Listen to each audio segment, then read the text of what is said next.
Page redirection. మీరు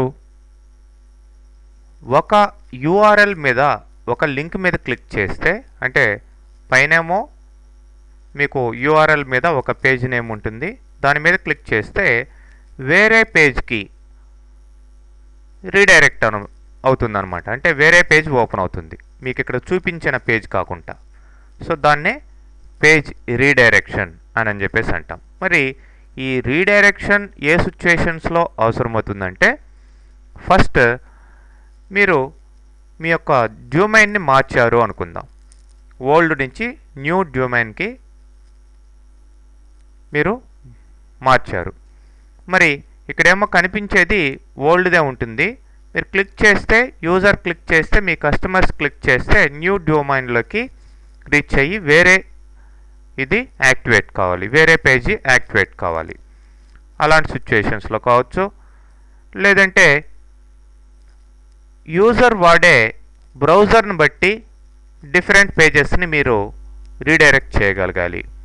internet explorer వాడుతున్నాడా, లేదంటే chrome వాడుతున్నాడా అనే దాన్ని బట్టి డిఫరెంట్ పేజెస్కి మీరు రీడైరెక్ట్ చేయాలి. సో ఇక్కడ లింక్ మాత్రం ఒకటే ఉంటుంది.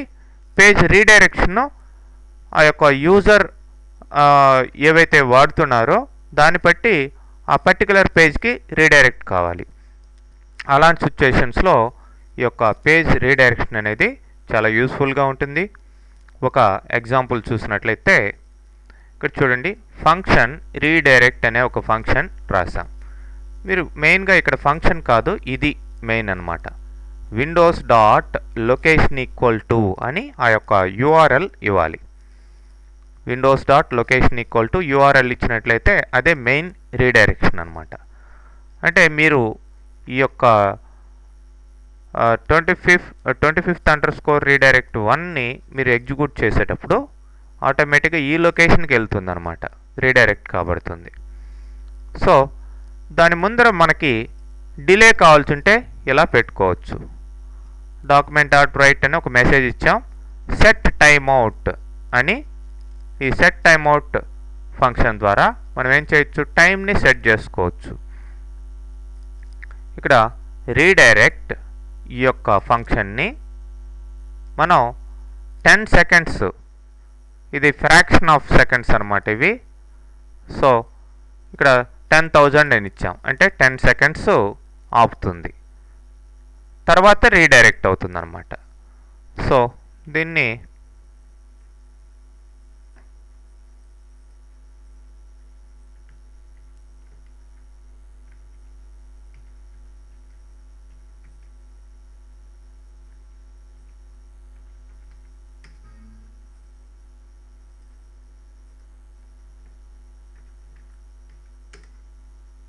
చూడండి, 10 seconds ఆగింది. 10 seconds తర్వాత ఆటోమేటిక్గా మీరు ఇచ్చిన ఆ edusoft4u.comకి రీడైరెక్ట్ అవుతుంది. చూడండి, రీడైరెక్ట్ అయింది. నెట్ కనెక్షన్ ఉంటే డైరెక్ట్గా దాంట్లోకి వెళ్తుందన్నమాట. ఓకే, మరి నెక్స్ట్ ఎగ్జాంపుల్లో మనం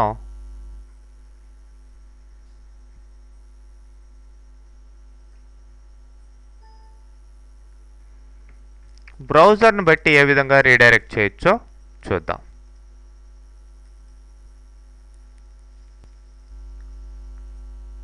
ఇక్కడ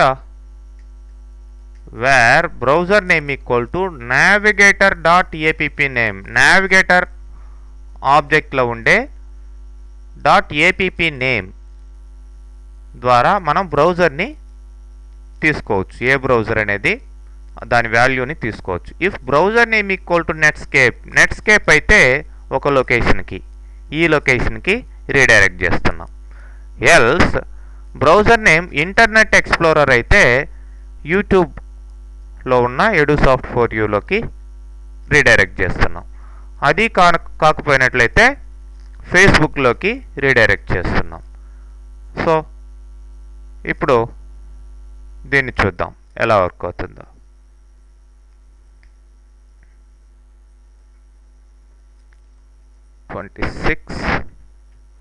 రీడైరెక్ట్ టు.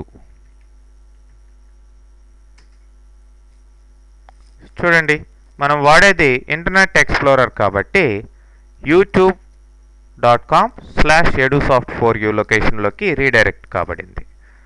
సో నెట్ యాక్టివ్లో ఉంటే ఆటోమేటిక్గా ఆ యొక్క లొకేషన్కి వెళ్తాం అన్నమాట. అదే వేరే బ్రౌజర్ని తీసుకున్నట్లయితే ఆ వేరే బ్రౌజర్లో మనకి వేరే అదర్ అని దాని కింద ఏమిచ్చాం, ఫేస్బుక్ ఇచ్చాం, ఫేస్బుక్లోకి వెళ్ళి ఉండేవాళ్ళం. ఈ విధంగా పేజ్ రీడైరెక్షన్ని చేయొచ్చు అన్నమాట.